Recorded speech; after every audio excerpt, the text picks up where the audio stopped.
Si on se base sur les matchs allés, on aura en demi-finale de Ligue des Champions PSG Bayern, Arsenal Atlético de Madrid. Par contre, et c'est officiel, le Barça c'est une équipe de tocards. Le Barça qui perd 2-0 au Camp Nou face à l'Atlético de Madrid dans un match où le Barça a surdominé l'Atlético de Madrid. Hier, durant tout le match, c'est-à-dire même à 10 contre 11, le Barça a juste étouffé cette équipe. Et c'est dire que le Barça n'a pas marqué. C'est-à-dire à domicile. Ce Barça qui avait l'habitude de nous impressionner, de marquer 2, 3 ou même 4 buts des fois, hier le Barça n'a pas marqué. Faute à qui? C'est la question qu'on va se poser. Faute à qui? Parce que là, au bout du compte, tu as un Rashford qui en a des occasions, mais qui ne les marque pas. Tu as un Lamine Yamal qui fait un match, mais waouh, c'est extraordinaire. Et encore une fois, Lamine Yamal, il est tout le temps, voilà, il est cadré. Le mec, il arrive pas à s'en sortir. C'est-à-dire, il fait 2, 3, 4 dribbles, mais c'est compliqué derrière. C'est compliqué. Il arrive à trouver les passes. Mais si t'as pas ce vrai neuf-là, t'as pas un Lewandowski, t'as pas un Rashford qui est incisif, c'est là où tu te dis, il y a un mec qui te manque. Il y a son capitaine qui te manque. Il y a un Rafinha qui est capable aujourd'hui, sur une 10 occasions, de transformer cela en but. Hier, Rashford, il a des occasions nettes. C'est-à-dire, sur cet extérieur du pied de Lamine Yamal, ça doit faire 1-0. Sur cette première perte de balle de l'Atlético de Madrid, ça doit faire aussi 1-0. C'est-à-dire, il y a tellement d'opportunités pour changer le cours du match, qu'à la fin, tu te rends compte que c'est normal que Lamine Yamal soit dépité, c'est normal que Gavi soit en pleurs, c'est normal que cette équipe, Dieu Sébastien, tu sens une fatigue. C'est-à-dire, tout l'effort qui a été fourni pour au final perdre 2-0 sur une équipe de l'Atlético de Madrid qui avait l'habitude, quand elle joue contre l'FC Barcelone, de se procurer énormément d'occasions. Hier, tu te rends compte que, même avec ce système d'Hansi l'Atlético de Madrid a eu du mal. Et c'est très très rare quand même. Hier, on n'a pas senti cette équipe de l'Atlético de Madrid, par rapport aux autres matchs, incisifs, capable de se créer énormément d'opportunités. Par contre, tu as un rouge qui change le cours d'un match. Par contre, il y a un parallèle très simple à faire. Giuliano Simeone. Il marque un but ce week-end. Ce but-là, si on s'en souvient tous, il fait l'appel dans l'axe. Face au gardien, il marque. Cette semaine, en Ligue des Champions, c'est du pareil au même. Appel au centre, il provoque la faute, carton rouge pour Kobarsi. Maintenant, on va discuter. Peut-être que l'arbitre aurait dû donner juste un carton jaune, etc., etc., parce qu'on n'a pas eu, voilà, cette sensation que Kobarsi voulait vraiment faire faute. Il y a un duel, il y a un ballon qui est donné en profondeur, il y a un duel qui était en train d'être fait, et il n'y a pas faute commise. Maintenant, c'est le dernier jour, il y a un règlement à respecter. Je pense que c'est le pourquoi le carton rouge a été sorti. Et d'ailleurs, on a vu que le FC Barcelone allait faire un recours. Donc voilà, on va voir ce que ça a donné. En tout cas, encore une fois, depuis l'année dernière, depuis que Hansi Flick porte ce FC Barcelone, il y a quelque chose qui ressort. À chaque défaite, à chaque grande défaite du FC Barcelone, on se repose une question. C'est un système à double tranchant. C'est-à-dire, si tu marques les buts, tu mènes 2 ou 3-0. Mais si tu les marques pas derrière et que ta défense n'arrive pas aujourd'hui à se gérer, c'est compliqué. C'est compliqué. C'est une balle en profondeur. Il suffit de 2 passes pour complètement traverser cette équipe du FC Barcelone. Et c'est dommage. Mais non, est-ce que pour moi j'ai une question que j'ai envie de poser. Est-ce que Hansi Flick peut jouer autrement avec cette défense-là? Cette Kovacic, c'est un très bon défenseur, très intelligent, mais il reste jeune. Gérard Martin, c'est du pareil au même. C'est un joueur qui se débrouille. Voilà, c'est pas ce défenseur-là qui est capable de gérer dans des grandes rencontres. Donc, encore une fois, il est très compliqué de se baser sur cet axe central. Et voilà, maintenant, c'est dommage. C'est dommage parce que c'est ce carton rouge qui change au cours du match. Certes, le FC Barcelone contrôle le match en deuxième mi-temps, mais il y a une fatigue qui s'est ressentie. Et à un moment donné, est-ce que ce Barça-là est capable d'aller gagner une Ligue des Champions? Moi, je suis désolé, mais quand je vois certains joueurs dans cet effectif, je me dis, il sera très compliqué de défier certaines équipes. C'est-à-dire, avec le talent individuel que tu as, que ce soit Lamine Yamal, que ce soit Rafinha, que ce soit Pedri, tu es capable de faire de très belles performances, de surclasser certains adversaires. Maintenant, au-delà de tout cela, il faudra voir la réaction au match retour. Parce qu'au Camp Nou, là où ça fait des années et des années que tu n'as pas joué un quart de finale des Champions, là, tu te dois d'aller au Metropolitano face à Diego Simeone qui maîtrise tellement le système du FC Barcelone et tu te dois de faire une remontada. J'utilise le terme remontada parce que le Barça, c'est une équipe qui encaisse. Dans ce genre de match, le Barça va encaisser. Parce que tu seras obligé aujourd'hui de te découvrir. Et si tu te découvres face à ces genres d'équipes-là, tu es obligé de concéder. Et aujourd'hui, tu ne peux pas garantir avec la défense que tu as que tu n'encaisseras pas un but. C'est-à-dire, là, on se retrouve à se dire que le FC Barcelone est en ballottage, mais tellement défavorable. Est-ce qu'il y a même 10% de chances que le Barça se qualifie? Maintenant, il est très possible, pour moi, encore une fois, le talent de cette équipe me fait dire que le FC Barcelone est capable de marquer 3 buts en une mi-temps. Donc maintenant, il faudra voir comment cette rencontre va se dérouler. Mais si on parle de la performance de Lamine Yamal, encore une fois, c'est le meilleur joueur du monde, c'est confirmé. Tout ce qu'il fait dans un terrain de football, Lamine Yamal, c'est le seul mec aujourd'hui, il est marqué par 3 personnes. Sur cette terre-là, actuellement, dans le monde du football, il n'y a aucun joueur qui est marqué par 3 personnes. Il n'y en a pas. Lamine Yamal, à chaque rencontre, c'est du pareil au même. C'est trois mecs, un quatrième qui attend, et à chaque fois, il arrive à s'en sortir, mais c'est compliqué derrière. C'est compliqué. Voilà, que ce soit, même pour tenter un tir, il est très très compliqué pour Lamine Yamal désormais. Maintenant, je sais le pourquoi tu dis aujourd'hui, il te faut un Rafinha pour créer peut-être ce semblant d'équilibre dans cette ligue offensive. Parce que tu n'as pas ce neuf tueur, tu as un Ferran Torres, c'est un tocard, lorsqu'il rentre, il ne fait absolument rien du tout sur le terrain. C'est-à-dire même les déviations les plus simples dans un quart de finale de Ligue des Champions, à haut niveau, le mec, il n'est pas capable de faire des déviations de qualité. Maintenant, tu peux pas gagner une Ligue des Champions avec ça.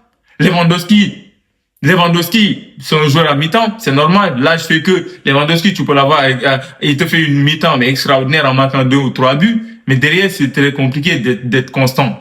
Donc aujourd'hui, tu te dois de t'appuyer sur tes côtés, que ce soit Lamine Yamal, Rafinha, Rashford ou un Fermin Lopez qui de temps à autre est capable d'être ce joueur-là qui est juste phénoménal.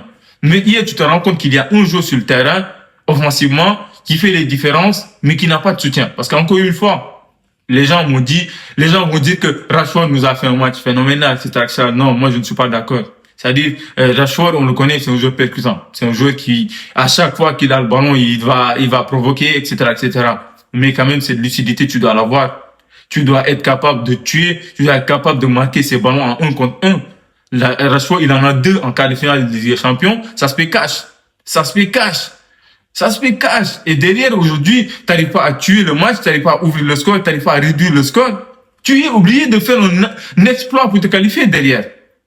Voilà, maintenant, on va voir ce que ça donne. En tout cas, encore une fois, Frenkie de Jong est de retour. Frenkie de Jong s'est entraîné. Donc, tu vas peut-être compter sur lui pour le retour des champions. On peut dire qu'il a été sorti parce qu'il sentait des douleurs musculaires. Mais les résultats, mais pour l'instant, ce n'est pas quelque chose de grave. Il va reprendre les entraînements. Il va peut-être rejouer le match retour.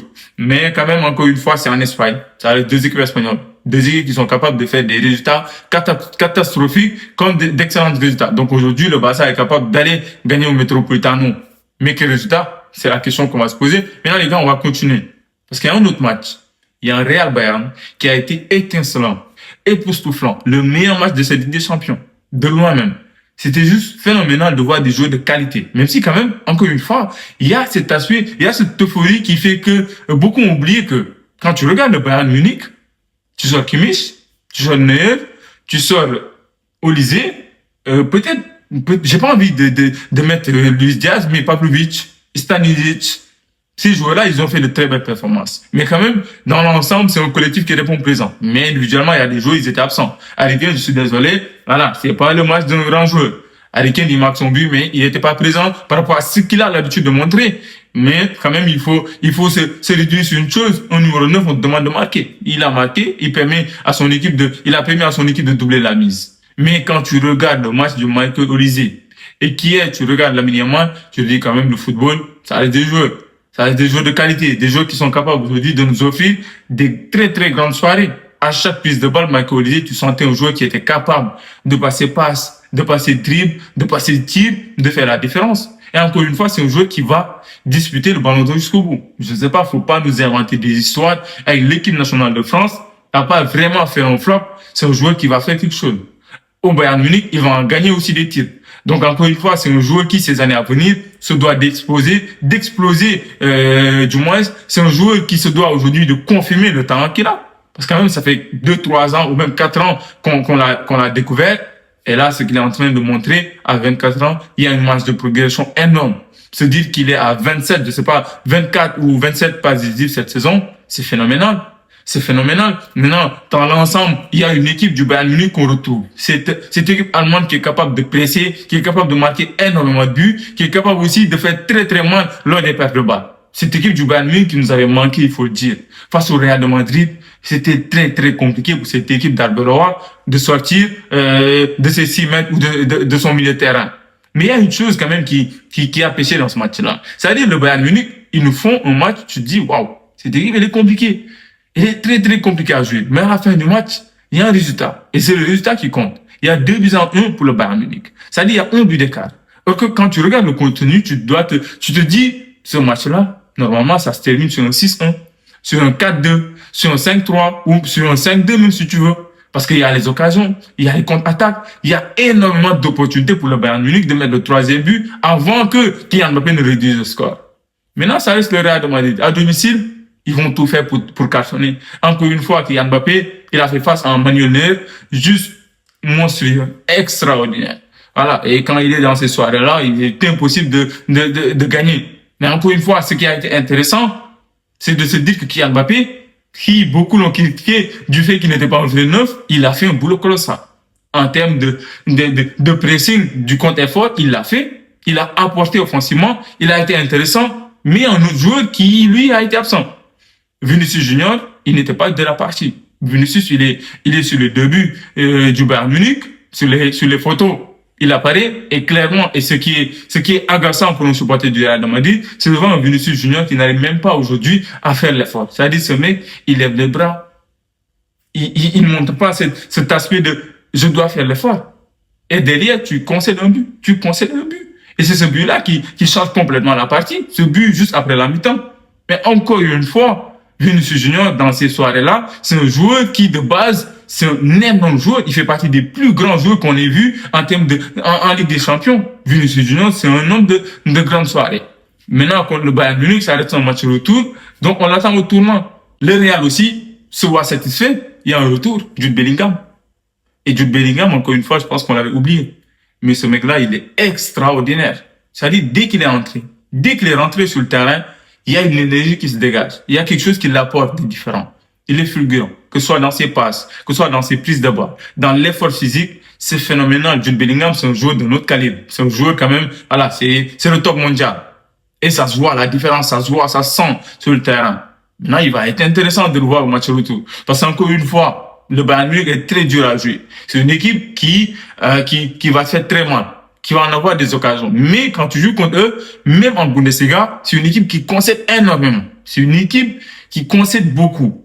Donc, il faudra fermer le jeu côté Real Madrid pour espérer faire très mal en contre-attaque, sachant que tu as le meilleur buteur d'Europe ces dernières années avec Harry Kane et Lewandowski, un Kylian Mbappé. Et Kylian Mbappé, dans les grandes soirées, il est capable de te mettre un triplé. Sachant que Manuel Neuer, quand même, voilà, c'est pas un jeu. Il est capable aujourd'hui de te faire une pitoyable performance. On ne le souhaite pas côté Bayern Munich.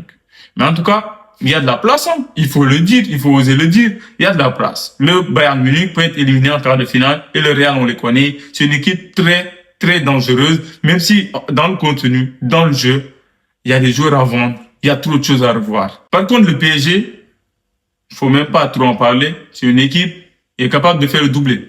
Cette équipe, elle est injouable. Il faut oser dire les termes. S'ils sont dans une mauvaise soirée, tu peux les battre. Mais ce qu'ils montrent, ce qu'ils démontrent dans le jeu, l'aspect, c'est-à-dire ce qu'ils dégagent en termes de sérénité, waouh, c'est extraordinaire. Et la perte de Fabien Ruiz, faisait dire que ce milieu de terrain-là, qui était le meilleur milieu de terrain l'année dernière au monde, manquait quelque chose. Mais quand tu vois la performance de Warren Zaïre-Emery au milieu de terrain hier, c'était le meilleur joueur du PSG. C'était le meilleur joueur du PSG, il faut le dire. Tout ce qu'il apporte, la sérénité qu'il dégage, et physiquement aussi, il est impactant. Voilà. C'est le pourquoi il a été surclassé très tôt. Et c'est un joueur qui est capable d'aligner physique et jeu. Mais hier, la performance qu'il te sort face à un milieu anglais, waouh, sublime. Sublime. Maintenant, à voir quelle est la suite pour cette équipe parisienne. Parce que c'est une équipe qui monte en puissance. Plus la Ligue des Champions avance, plus Kvaratskhelia nous sort des performances juste monumentales. Tant Désiré Doué qui continue de monter en puissance, tant Dembélé qui certes a énormément raté hier, avec un Désiré Doué aussi, il pouvait permettre au PSG de mettre 4 ou 5 buts à Liverpool. Maintenant, moi, personnellement, tu me dis, si Liverpool serait même capable de gagner face au PSG, la semaine prochaine, je te dirais non. Il y a un monde d'écart entre ces deux équipes-là, cette saison, et depuis même l'année dernière. Il y a un monde d'écart. Ce PSG est monté en puissance et le niveau de jeu, le rythme qu'ils imposent à leur adversaire est très, très dur. C'est-à-dire, quand tu regardes le match face à Chelsea, tu dis, Chelsea, ils te font un excellent match. À la fin, il y a 5-2. Cette équipe, elle est très efficace. Elle est capable de se sortir des joueurs sur le banc qui vont faire les différences. Et ce ne sont pas des grands noms en plus de cela. Donc, au-delà de ça, aujourd'hui, tu as une équipe parisienne qui est capable de faire le doublé. Donc, attention au Paris Saint-Germain, attention à ce Paris Saint-Germain-là qui est capable aujourd'hui d'aligner physique, jeu, mouvement et aussi qui est capable de jouer un match sans pour autant énormément concéder. Et ça, c'est très intéressant. Parce que par rapport aux adversaires qu'on a, à part Arsenal, qui défensivement est très costaud, tant Bayern Munich qui concède énormément, le Real de Madrid, c'est du pareil au même, l'Atlético de Madrid et le FC Barcelone, c'est du pareil au même. Donc, aujourd'hui, ce PSG-là, quand tu regardes les adversaires et quand tu regardes le contenu, ce qu'il propose depuis 2 ans, c'est intéressant. Et au bout du compte, tu as un Luis Enrique qui mène ce trou. Donc, ils sont capables de tout faire. Alors, donc, voilà. On va voir ce que ça a donné au match retour en Anfield. En tout cas, le PSG n'a pas tué le match. Ils devaient tuer le match. Liverpool ne cadre pas un seul tir. Ce Liverpool-là, c'est l'un des Liverpool les pires Liverpool qu'on ait vu ce 21e siècle. Ce Liverpool-là d'Arne Slot, je suis désolé, mais c'est néant. C'est néant. Il y a du potentiel. Il y a des joueurs, c'est sans doute, ils ont les meilleurs joueurs au monde. Ils ont beaucoup, de joueurs qui sont parmi les meilleurs à leur poste au monde. Mais ce qu'ils proposent dans le jeu, en termes de contenu, en termes d'agressivité, il y a zéro personnalité. Cette équipe, t'avais un Van Dijk qui dégageait quelque chose. Aujourd'hui, Van Dijk, il dégage plus de peur que de sérénité. Donc voilà, je suis désolé, tu as un Ibou Konaté qui, on parlait de lui comme étant l'un des meilleurs défenseurs au monde. Je suis désolé, les performances d'Ibrahim Konaté, il faudra en parler. Voilà, c'est un joueur qui fait, chaque match, il y a une erreur d'Ibrahim Konaté, ça devient très, très compliqué. Donc voilà, moi, je me dis hier, je suis supporter des Reds. À la fin du match, s'il n'y a pas 5-0, je me tais, je dis absolument rien du tout et je repense à l'année prochaine. Je pense directement à l'année prochaine parce que ce que ce Liverpool-là produit, c'est cataclysmique. C'est cataclysmique. Tu ne te dois pas de perdre 4-0 face à Man City. Hier, tu peux perdre 4 ou 5 buts face à Liverpool, face au PSG facile. Encore une fois, sur quoi se baser sur cette équipe de Liverpool qui peut ne pas se qualifier en Ligue des Champions. C'est-à-dire là, à l'heure où on se parle, l'objectif d'Arne Slot, pour moi, et j'en suis certain, c'est la Ligue des Champions l'année prochaine. Mais non, Arsenal Sporting, on va pas en débattre. Voilà, Arsenal, ils ont fait le job à l'aller. Attention, il y a eu des occasions pour Sporting, mais quand tu ne gagnes pas contre Arsenal chez toi, voilà, tu peux vraiment prendre tes bagages et se dire à l'année prochaine, parce que à l'Emirates, ils vont se qualifier, ils iront en demi-finale. Ça, c'est sûr et certain. Vraiment, il faudra faire un exploit pour gagner contre Arsenal de 2 buts d'écart. Ah, ça va être très très dur. N'oubliez pas de vous abonner. Donnez-moi votre avis en commentaire. Dites-moi que pensez-vous de ces matchs-là et selon vous, qui est le favori pour aller gagner cette Ligue des Champions?